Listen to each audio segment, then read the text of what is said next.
Разработчики New World Eternum наконец-то сделали то, чего от них так ждали. И это не то, о чем вы подумали, о чем бы вы там, черт побери, не подумали. А я знаю, что вы подумали. Они всего лишь выкатили дорожную карту и поделились планами на будущее. Я, честно говоря, уже думал поставить на этой MMORPG жирный крест, однако то, что я увидел на этот раз, действительно заставило меня заинтересоваться НВ по хорошо забытому старому, скажем так. Что ж, давайте разбираться с тем, чего же они там такого сакраментального наобещали. Не забываем подписываться на канал, в том числе по ссылкам в описании можно найти нас на отечественных платформах в ВК и на Руту. Ну а за общением и самыми свежими новостями жанра MMORPG отправляю вас в мой телеграм. Меня зовут Мадлер, это портал Гохаруи. Мы начинаем. Crystal Falls — совершенно новая, готовящаяся к выходу бесплатная экшен-RPG игра, действие которой происходит в постапокалиптическом стимпанковском мире спустя столетия после глобальной катастрофы, известной как Nexus.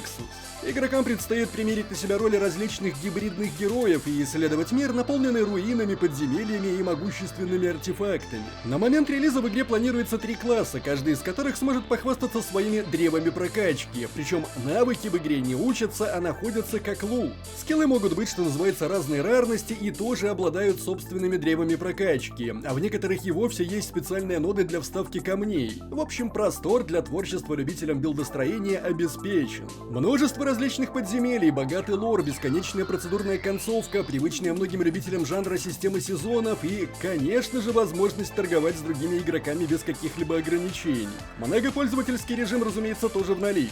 За игру отвечает команда ветеранов экшен-ролевых игр, известных разработкой Pillars of Eternity и Stellaris, включая бывшего креативного директора Path of Exile. Полный релиз Crystal Falls, кстати, онли на ПК, запланирован на 2025 год, однако ОБТ начнется уже 13 декабря этого года. Так что, если заинтересовались, не поленитесь добавить Crystal Falls в свой виш-лист в Steam по ссылке в описании и закрепленном комментарии. Ну что, дамы и господа, у меня для вас хорошая новость. Эти счастливые, улыбающиеся, лоснящиеся лица вернулись, как же мне, черт побери, их не хватало. Ну, я надеюсь, еще и отдохнувшие. Там проблем у игры хватает, ничего не решалось, но, может быть, разработчики хотя бы отдохнули. Ведь, как мы знаем, философия жизни Скотта Лейна — это не перерабатывать и быть счастливым. Да, этот человек пришел в игрострой за счастьем. Кто мы такие, чтобы его лишать этого счастья? Ну, а если серьезно, дела у нынешней New World нашей Eternum в принципе нормальные. Ну, то есть, типа, в нее продолжают играть. Есть какой-то естественный отток игроков. При этом, я удивился, есть еще и приток игроков. То есть, и на ПК, и на консолях в это играют. Но проблем у игры добавилось. Технического плана новые, старые проблемы никак не фиксились. Ну, там скромные попытки предпринимались что-то фиксить, но на самом деле проблемы не решаются. Добавились к этому проблемы с классами, появились поломанные классы. Раньше такого не было. Это тоже никак не фиксилось. И это нахрен никакая не мета. Классы не должны так играть. Ну и давненько разработчики не выпускали ничего такого вот именно подкастового. У них выходили на канале не больше, не меньше заглушки, нахрен никому не интересные. И все сидели, ждали, когда же разработчики New World Eternum выкатят свою дорожную карту. И они таки выкатили. И это великолепная карта. Такое ощущение, что разработчикам New World понадобилось всего 3 года, чтобы дойти до простой, в общем-то, аксиомы. Необходимо прислушиваться к комьюнити. Но вот серьезно, открыть вот эту карту, по пунктам так вот проходишься, это нужно. Это нужно вчера, это нужно позапозавчера, это, ну, такое себе, но тоже пойдет. Короче, это действительно вот тот New World, который хотелось бы видеть на релизе. 3 года. И вот вам New World. Ну, по крайней мере, я очень сильно на это рассчитываю. Потому что в январе месяце все это дело должно выкатиться. Да, не сразу. Но по сравнению с тем, как нас изначально попросили подождать до июня, а потом до октября, это вообще за ожидание не считается. Ну да, и может быть, вот уже в январе месяце это все заставит меня по-новому взглянуть на New World. Может быть, это даже заставит меня по-новому взглянуть на разработку. Не, ну это я уже борщанул. Это вряд ли. Короче, предлагаю со всем вот этим обстоятельно разобраться. Погнали!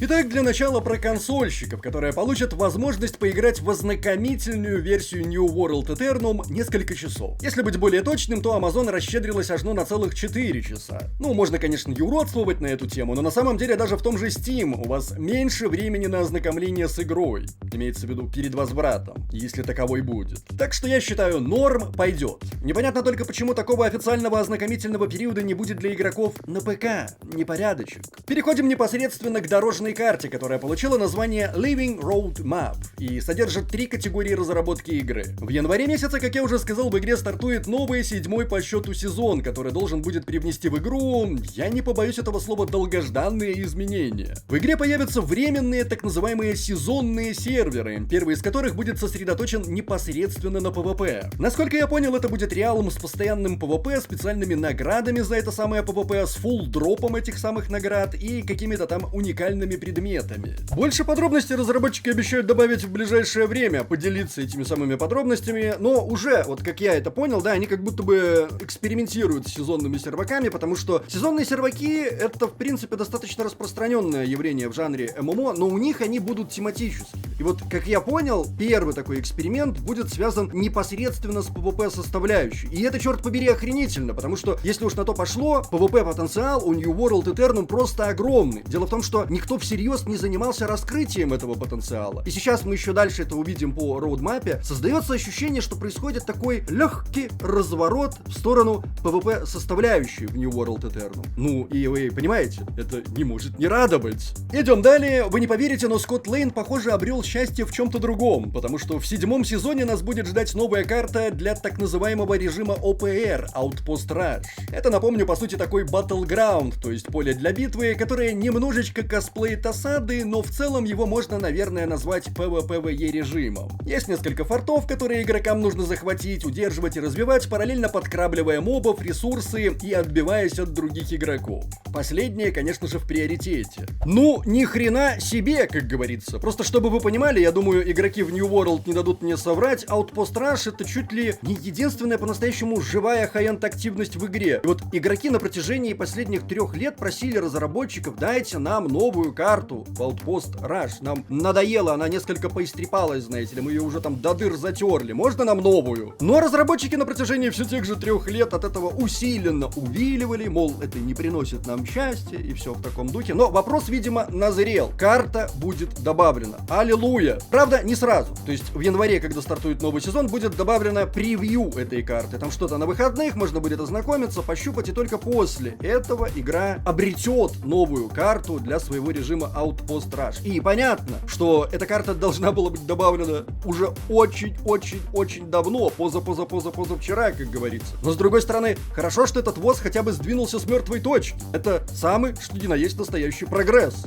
Унифицированные мутации подземелья устранят необходимость в нескольких комплектах снаряжения. Кроме того, как я понял, появится система подбора в М3, а награды за эти сложные испытания будут пересмотрены. Также в новом сезоне можно рассчитывать на 3 новых ежедневных одиночных испытания. Это там, где нужно хардрайдить знаковых игровых боссов в одно хлебало. 7-й сезон принесет обновление баланса, начиная с некоторых изменений, направленных на сокращение времени на убийство в PvP и корректировок такого оружия, как мушкет и топор. И это как раз таки относится к той проблеме, о которой я упоминал ранее, когда говорил, что в игре внезапно появились поломанные к чертям собачьим классы. Это никакая не мета, классы не должны так играть. Ну, классы я подразумеваю оружия, потому что как таковых классов в игре, конечно же, нет. Плюс-минус про это оружие и шла речь, и вот разработчики собираются в кои-то веки все это пофиксить. Можно было, конечно, все это дело пофиксить и раньше, потому что проблема, мягко говоря, не вчерашняя. Знают об этом достаточно давно. Но, как говорится, смотрите пункт выше. Хорошо, что этот ВОЗ хотя бы сдвигается с мертвой точки. Помимо этого, в 7-м сезоне появится 8 совершенно новых артефактов для улучшения игрового процесса и стратегии, в том числе 7 мощных видов оружия и 1 уникальный аксессуар — серьга. Также вернутся такие события, как Legacy of Krasus и Rabbids Revenge, которые предложат улучшенные награды для прокачанных игроков. Кроме этого, разработчики поделились информацией о том, что у них на текущем этапе находится в разработке. Понятное дело, так как вводятся сезонные серверы, в дальнейшем рассматривается добавление новых видов таких серверов. Что-то там собираются сделать с режимом Invasion, который, прямо скажем, совсем мусорный и никому не нужен в своем нынешнем состоянии. Внезапно новые PvP-режимы. Пока без подробностей, однако, знаете ли, отрадно наблюдать за тем, как разработчики New World мыслят в правильном направлении. И вы не поверите, но появится больше карт для уже существующих PvP режимов. Что вообще происходит? Разработчиков НВ что, кто-то качественно покусал? Если да, то жду видео в личку. Улучшение эндгейм контента, в том числе система репутации и войны, глобальное хранилище и даже парикмахерская. Ну, после добавления в игру плавания, тут уж, как говорится, сам Бог велел.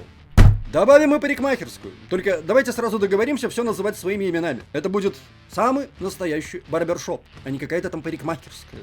Ты чё, не хипстер, что ли? Нахрен в ММО пришел? Ну и наконец разработчики поделились своими, скажем так, темами для обсуждения. Так, они всерьез рассматривают возможность добавления в игру, представляете, нового оружия. Может быть, даже нескольких, тут как пойдет. Разумеется, давненько напрашивается расширение карты мира, которого, если не брать в расчет PvP-остров, не было с Brimstone Sands. Новые PvE и PvP-режимы, в том числе ранговые, торговые навыки. Думают чего-то там по поводу системы осад, которую, на мой взгляд, тоже не лишним будет перетрясти. Знаете, такое ощущение, как будто бы разработчики New World Eternum вышли из анабиоза, в котором они пребывали по неизвестным мне причинам. Может быть, они действительно задействованы в разработке какой-то там новой MMORPG по Властелину колец, например. И им глобально, вот уже так, на New World Eternum, ну, если не положить с прибором, то особо так уже...